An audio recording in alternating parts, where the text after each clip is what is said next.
you. Let me know when you're ready, Dan. Ship me lads from the Davis Strait, she's bound. The kit is all gone, is she wee bonny lassies around. Captain Thompson gives the orders to sail the ocean wide, where the sun that never sets, me lads, the darkness fill the skies. And it's cheer up, me lads, let your hearts never fail, for the bonny ship, the Diamond Gold, fishing for the whale. Has a song or a poem about it, and the Saints are the same way too, and the battles, you bet. I mean, the Scots have been chronicling battles for hundreds and hundreds of years. Back in the old days, you know, the bards would be closest to the fire in the castle, and they tell the the family history of the family that's their host. And so songs chronicling events of the day have been around for a long time. And this song that I'm going to sing for you now, because Trevor asked about it, does have a story. The story takes us all the way back to 1744. Bonnie Prince Charlie answered the call from the King of France, King Louis XV, who had wanted to bring the Stuarts back from exile, throw them into Great Britain, and give the English a real kind of a confusing moment, because Louis was busy fighting the English on the continent, and he thought that if he brought the Stuarts back, this ancient royal line of Scotland, currently Catholic at that time in exile, he could maybe win some battles in Europe. Bonnie Prince Charlie was only happy enough to answer that call. He landed on the coast of France after making his way there in disguise. And this great Protestant wind blew Louis XV's ships back up against the coast, so that invasion of England was not going to happen. And he asked Prince Charles to go home. Charles, who was about 19 at the time, said, "I am not going to go home." I'm sorry, he was about 24 at that time. And so he pawned his mother's jewels, and he hired two ships, the Elizabeth and the Charlie, and he was going to invade Scotland himself. Now, the Elizabeth was a captured British man of war, about 64 guns, in the service of France. And the Charlie was a smaller frigate, and it held Prince Charles and his attendants. Now, the Charlie made it all the way to the coast of Scotland because the Elizabeth was shot to pieces by the HMS Lions, a British man of war. And the Elizabeth did her own damage too. Neither ship was worthy, neither sank. Both limped back home to their ports of call. So Bonnie Prince Charlie was on his own. And he landed on the Isle of Eriskay in July of 1745. He made his way to the mainland, and he raised his father's standard August 19th up in Glenfinnan in the Highlands of Scotland. About 1,200 men risked their very lives for Bonnie Prince Charlie that day, and they swore that they would follow him wherever the call of the Stuarts would take them. Well, indeed, the call of the Stuarts took them way down into England. They got very close to London just before Christmas of 1745, but they were greatly outnumbered. There were three armies, each of which had about 10,000 men. Each of those armies were twice as many men as Charles had. So they were deep inside of England. And the Highland clan chief said, "We have to go back to Scotland. There we will rest, and you'll get a bigger army in the spring of 1746. Bonnie Prince Charlie could not believe it had come to that. He banged his head against the wall and he said, "Has it come to this?" But he had to follow his clan chief's home, because they had all of the men. Now, they had a great victory at Falkirk in January of 1746. But the great victory against the red-coated government army they so desperately needed still eluded them. And then April 16th, 1746 came. By this time, the king's second son and the favorite son, the Duke of Cumberland, landed from the European wars with 10,000 men. Dozens of cannon, dozens of horse, and they met on the field of battle with Bonnie Prince Charlie, a place called Culloden Moor, a wind-blasted moor to the east of Inverness in the Highlands.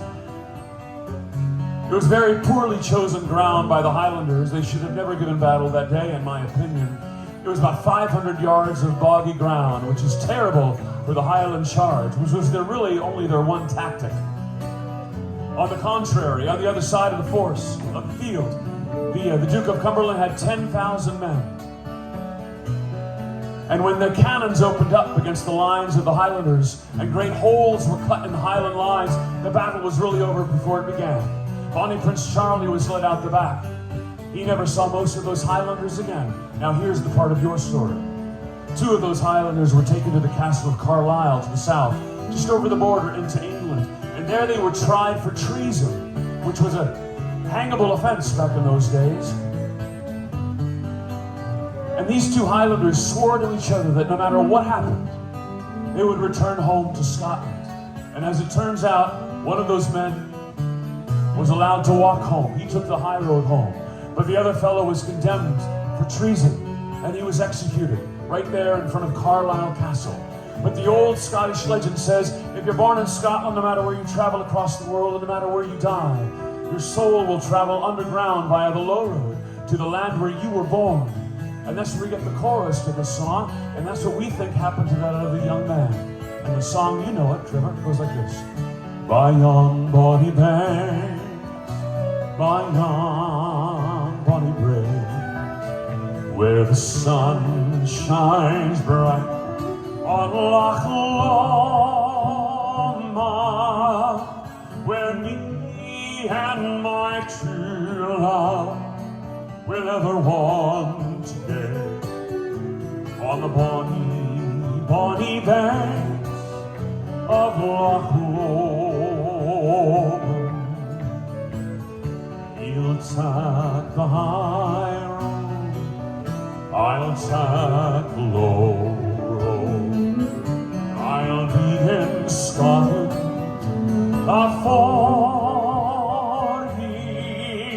for me and my true love will never meet again, on the bonny, bonny banks of Loch Lomond. It was there that we parted in yon shady glen, on the steep, steep side of Ben Lomond, where in purple hue the healing hills grew, and the moon coming out in the gloaming. He'll take the high road, I'll take the low road. I'll be in Scotland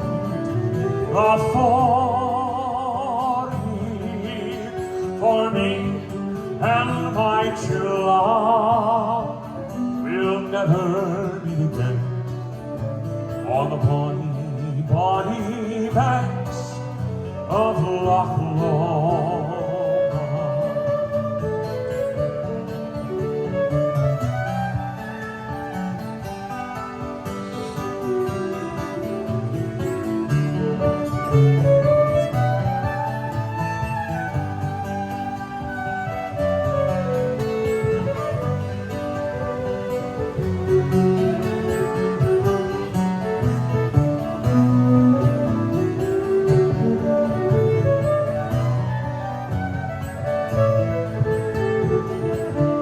Now the wee birdies sing, the wild flowers spring, and in sunshine the waters are sleeping.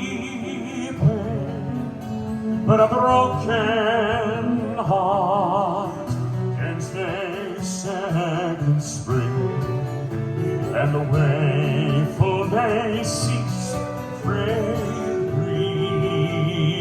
Sing it with me now, you ready? Come on, Rachel. You'll take the high road, I'll take the low road. I'll be in Scotland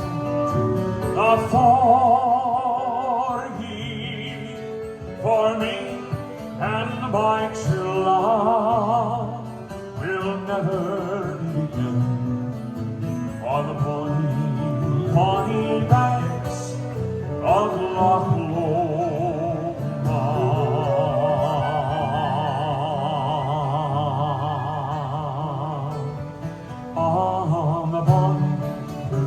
tawny banks of Loch Lomond.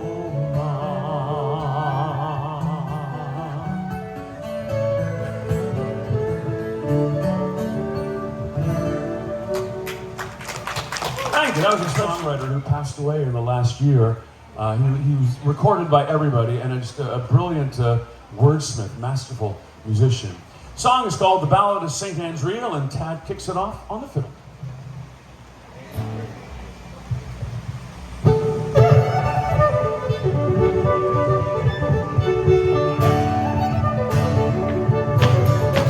Well, he was stranded in some tiny town in fair Prince Edward Island, waiting for a ship to come and find him. A lonely place, a friendly face, some coffee, and a tiny trace of fiddle in the distance far behind him. Now as I'm across the counter, then shy hello and a brand new friend walk down the streets in the wintry weather. Yellow lights, an open door, a welcome friend, there's a room for more, and they were just standing there together. He said, I've heard the fiddle tune somewhere, but I can't remember when. And I knew it once up before, and sure did I hear it in the wind. Was it written on the sky above? I think I heard it from someone I love. Never heard it sound so sweet since then.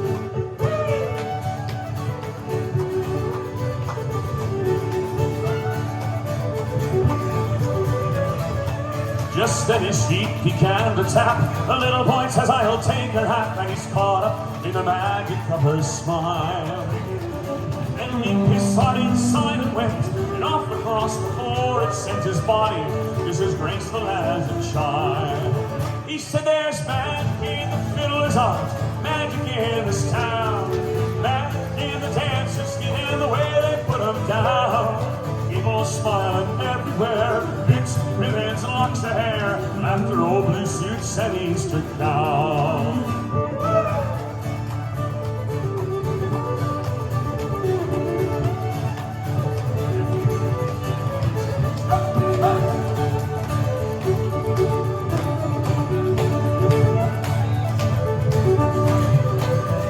Well, now the sailor's gone and the room is bare. The old piano's sitting there, someone's axe left hanging on the rack. The empty chair, the wooden floor that knows the touch of shoes, no more for dancers, just waiting to come back. And the fiddle's in the closet for some daughter of this town. Strings are broken, though he's gone and the collar's buttoned down. But sometimes on December nights, when the air is cold and the wind's right, the melody goes dancing through this town.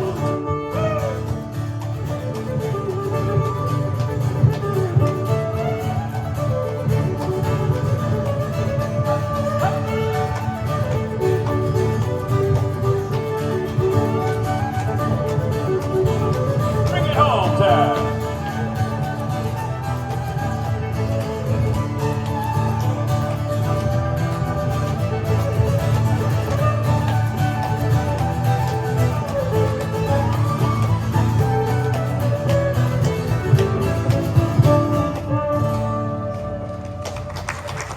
Tuesday, I'll be back down at beautiful historic Jessop's Tavern, and I know to folks from Scotland and Ireland, a 300-year-old building is nothing too great shakes, but it's one of the old historic Newcastle, Delaware. Looks very colonial, and the building that I'll actually be singing in again, and I've been there once a month for 27 years. Kind of hard to believe that, but it's true.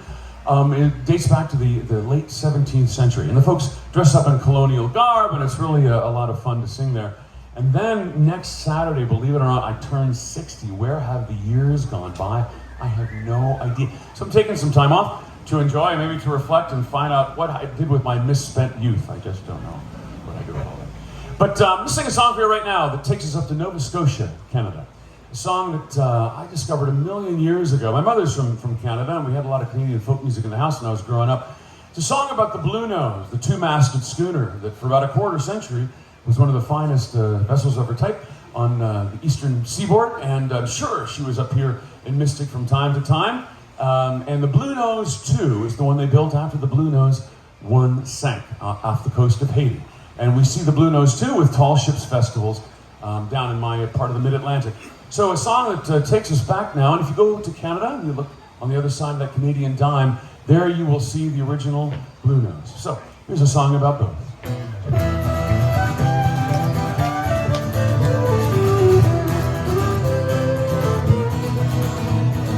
In a town called Edinburgh, down Nova Scotia way, in 1921 on a windy day, a sailing ship was born, and the Blue Nose was her name, and you'll never see her kind again.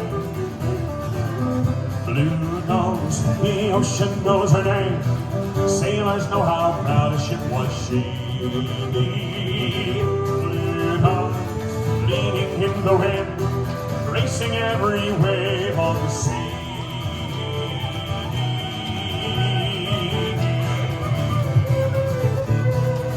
Now her sails were snowy white, they streamed against the mast. Waves rolled high as she went rolling past. And from the very first, the Blue Nose loved to run. She loved the smell of sea and the sun. Blue Nose, the ocean knows her name, sailors know how proud a ship was she. Blue Nose, leaning in the wind, racing every wave on the sea.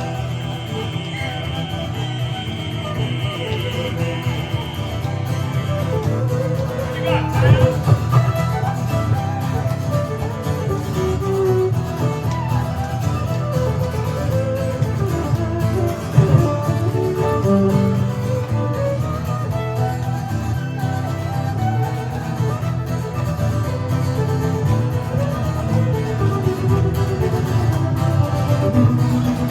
Now for 25 long years she ruled the northern sea, riding like a queen upon the tide.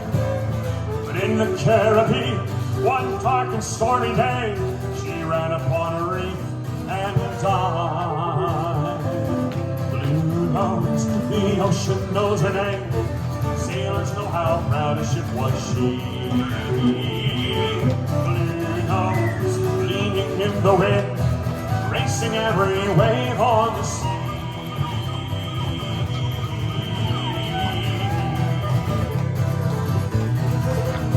Now just the other day, down Nova Scotia way, in Edinburgh, they christened his ship. There's like the old Blue Nose, down to the very name. Blue Nose lives and sails again. Blue Nose, the ocean knows her name, sailors know how proud a ship was she. Blue Nose, leaning in the wind, racing every wave on the sea. Blue Nose, the ocean knows her name, sailors know how proud a ship was she. Blue Nose, leaning in the wind, racing every wave on the sea. Racing every wave on the sea. Racing every wave on the sea.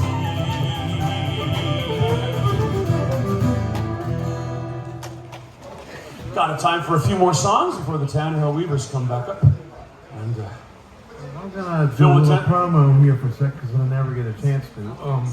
you always get a chance to, I Ted. never tell anybody about my product, but Every time, every show.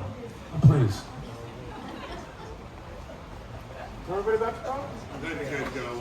yeah, I make violin rosin. That's what I do, and it's really good. And if you're interested in getting some, I have some at the table there.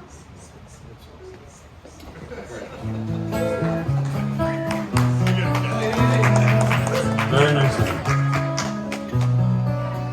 Anybody of any Irish extraction here today? All right, get out. It's a Scottish festival. Get out. You need to get out. I'm just kidding. A couple of old songs from Dublin City. The first one was written by Pete St. John, who passed away about 2 years ago. Wonderful songwriter. And he wrote about what he knew and what he loved, and that was Dublin City. And the second song is about the most famous Dubliner of all time. And you might think that'd be a politician or a general, statesman. No, none of those things. Not even an actor. The most famous Dubliner of all time passed away in 1699. She died of a fever and no one could save her. Her name was Molly Malone. And wherever the Irish have gone all around the world, they've taken their songs and their stories with them. And they've certainly taken the story of Molly Malone. So a couple of songs from the old song. Raised on songs and stories, heroes of renown, the passing tales and glories that once was Dublin town.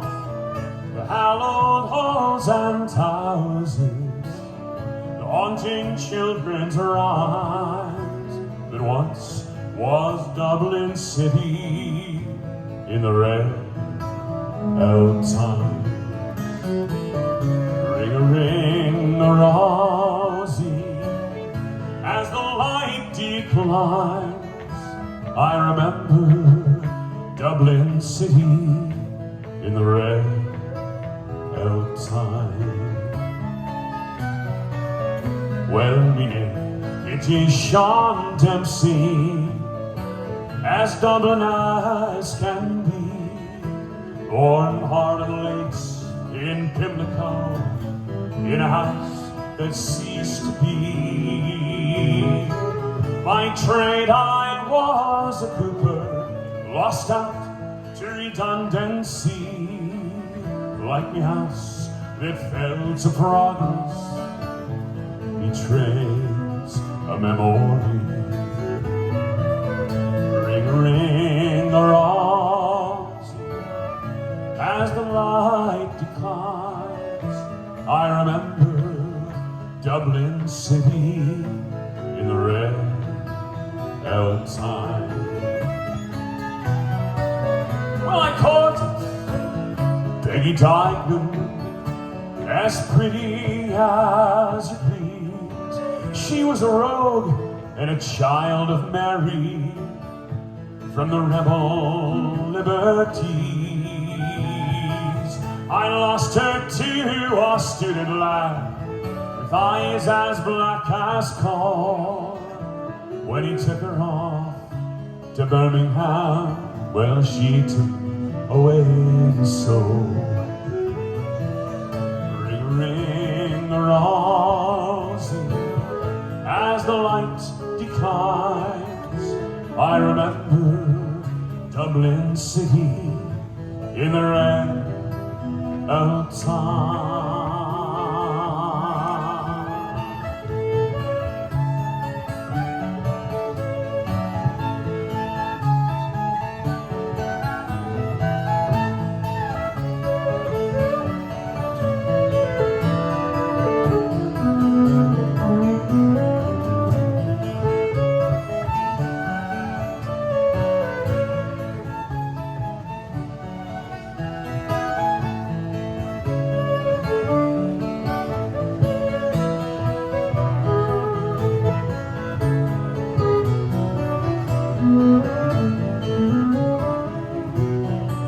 Well, the years, they've made me bitter. The gargles dim me brain. For Dublin keeps on changing, and nothing seems the same. The metropole and the pillar are gone, the royal long since pulled down, as that grey unyielding concrete makes a city of this town. So fare thee well, sweet Anna Liffey, I can no longer stay and watch the rude glass cages spring up along the way. Me mind's too full of memories, too old to hear new chimes. I'm a part of what was Dublin in the red time. Ring, rosy, as the light declined, I remember Dublin City in the red old times, ring-a-ring rosy as the light declined.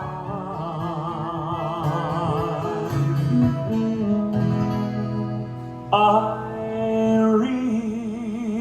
remember Dublin City in the red outsiders, in Dublin's fair city, where the girls are so pretty. I first set my eyes on sweet Molly Malone. She wheeled her wheelbarrow through streets broad and narrow, crying cockles and mussels, alive, alive, oh, alive, alive, oh, alive, alive, oh, crying cockles and mussels, alive, alive, oh.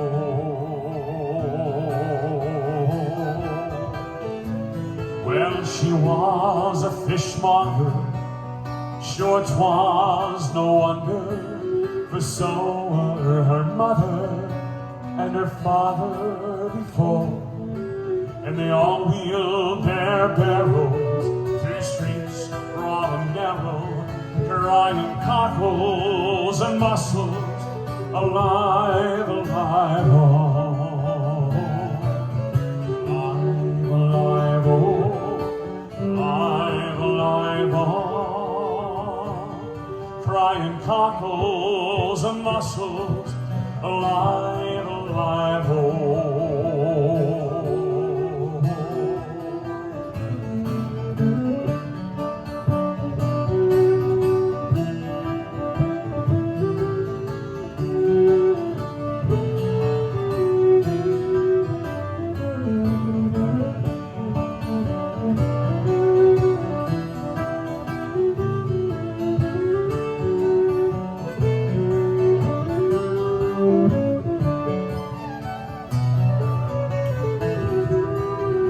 Now she died of a fever, and no one could save her.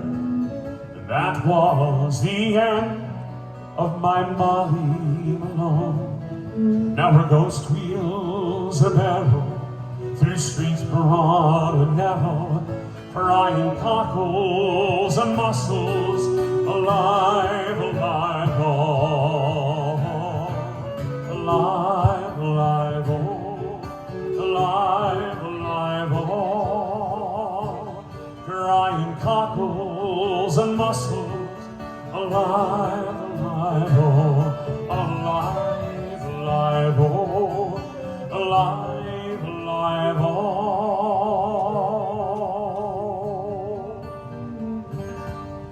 crying cockles and mussels, alive, alive, oh.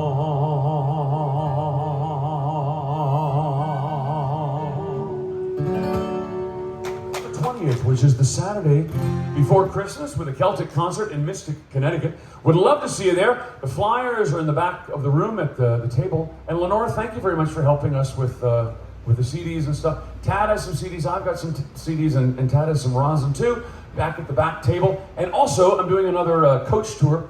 Not going anywhere next year, taking some time off, but in May of 2027, I'll be doing a coach tour through Wales. Now, I've done like 10, they've all sold out. This one will sell out too. In fact, already 20 people have already signed up in advance, even though the itinerary is not full yet.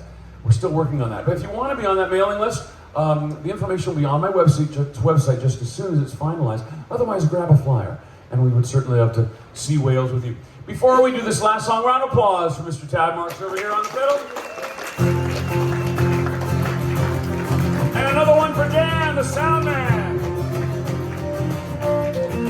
Now make sure you stick around for the fantastic Tannehill Weavers up next, just a few minutes.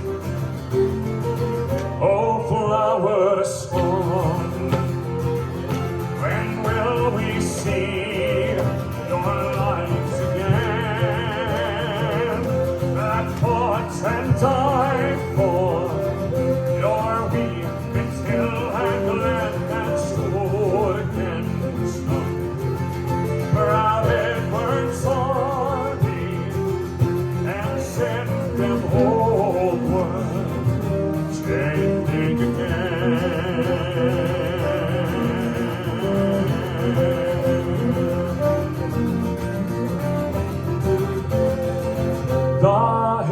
heroes are dead now, and on some leaves lie thick and still. For a land that is lost now, which those so dearly held and stood against. Proud Edward's army and send them homeward, sailing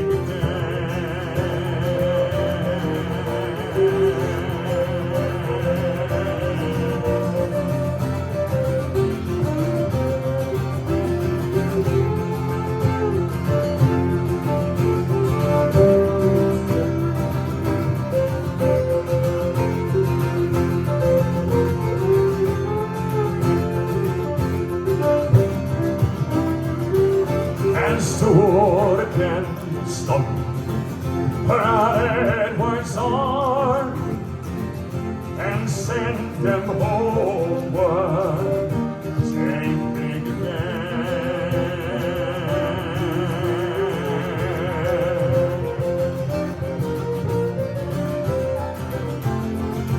Those days are past now, and in the past they must remain.